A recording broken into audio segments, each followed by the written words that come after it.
modern education is, in my view,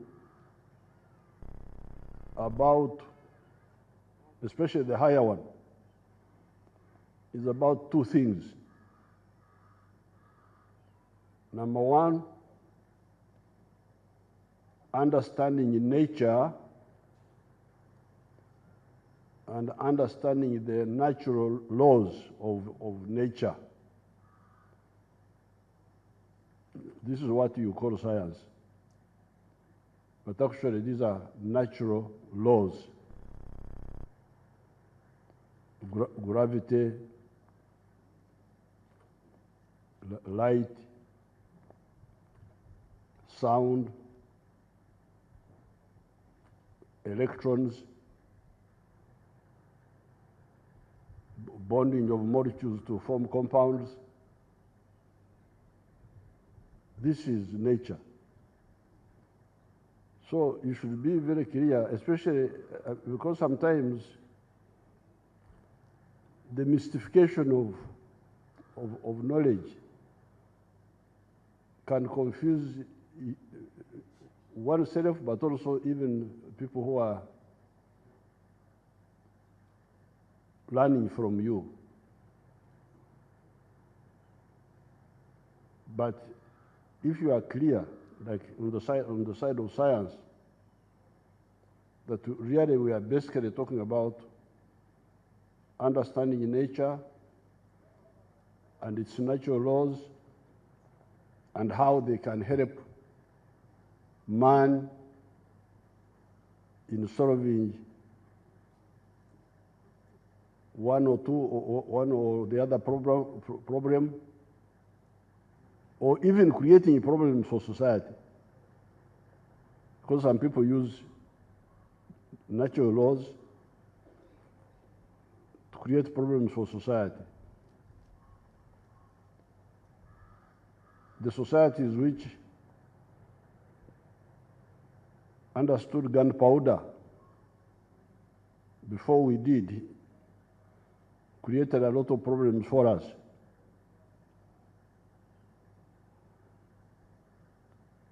For them, they understood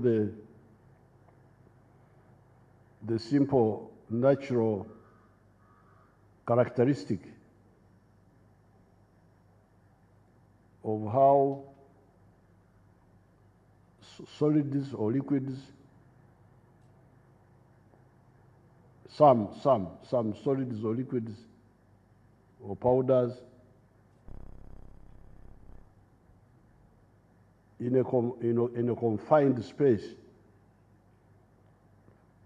when they are converted to gas, they create pressure which expels what we call a projectile. And that's how you kill people. Because gas has got the natural characteristic of expansion. Gases expand. In a confined space, therefore, they create that pressure which expels the bullet. Those who understood this before us were able to come and cause so much trouble here in the world.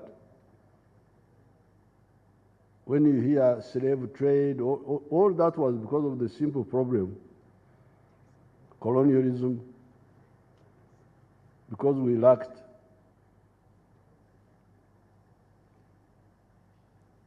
the ability to understand that science quickly. Nuclear energy, the same problem. So therefore, you, the managers of education in general, and especially the higher ones, the higher management, which is your job, should be clear about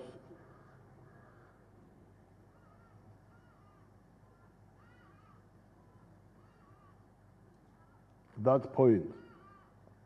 Because like when I was talking with my young people there, say ICT. I said, what is ICT?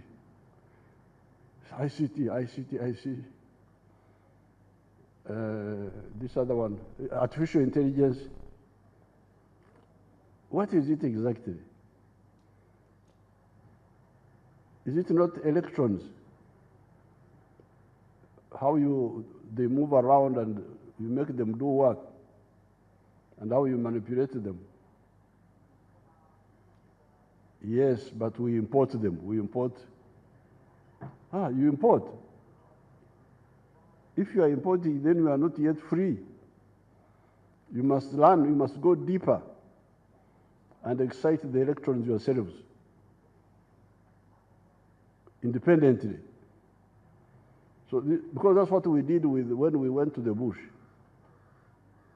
We didn't just copy what these people were doing. We did our own things.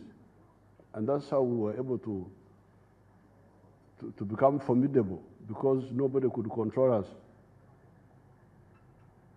So therefore, number one, especially for higher education, is, in my view, you can later on, when we have time, you can guide me, say, no, you are mistaken here, you can help me. But from what I've been watching, understanding nature and its laws and using them to solve problems is one very important part of education. The lower education, of course, includes acquiring the basics, reading, writing, counting, and so on. But also you get the introduction to the sciences, even in the lower schools. Then the second part is understanding society and evolution of man. That is now for the social scientists. How this man has been evolving in society as a hunter-gatherer,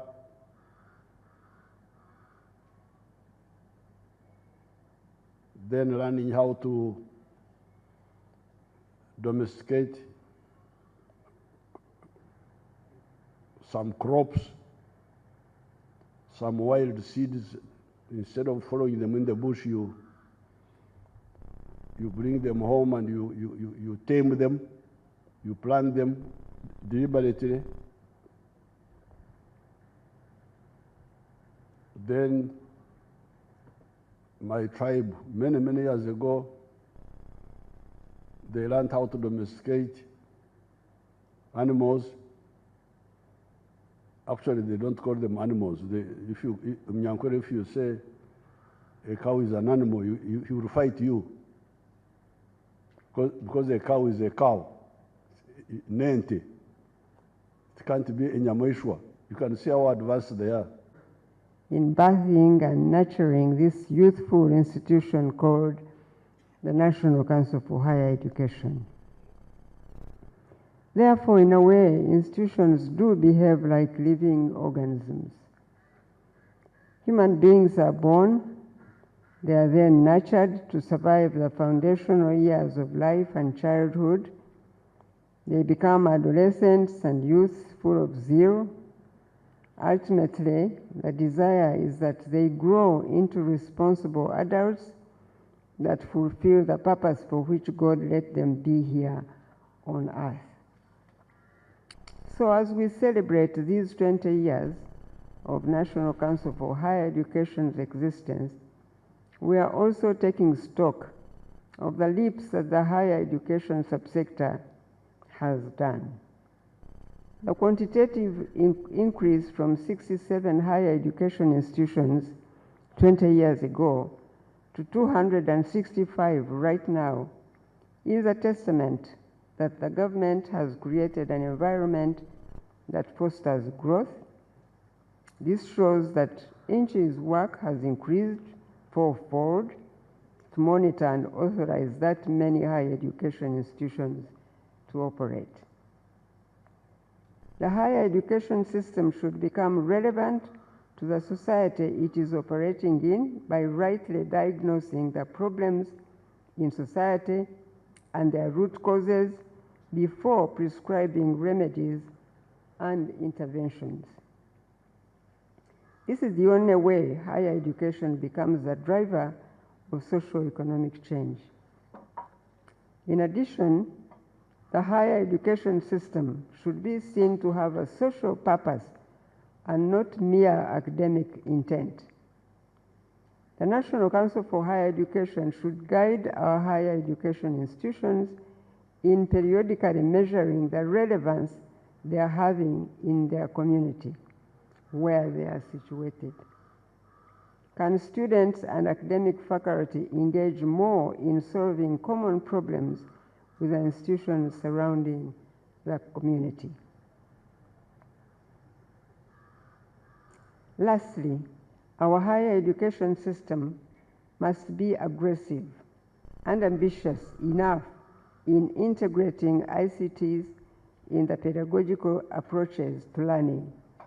This will impact the much required skills and abilities in students as they go out into the world of work. When higher education becomes fully integrated with ICTs in pedagogical approaches, the effects will naturally trickle down into the other subsectors of the education system.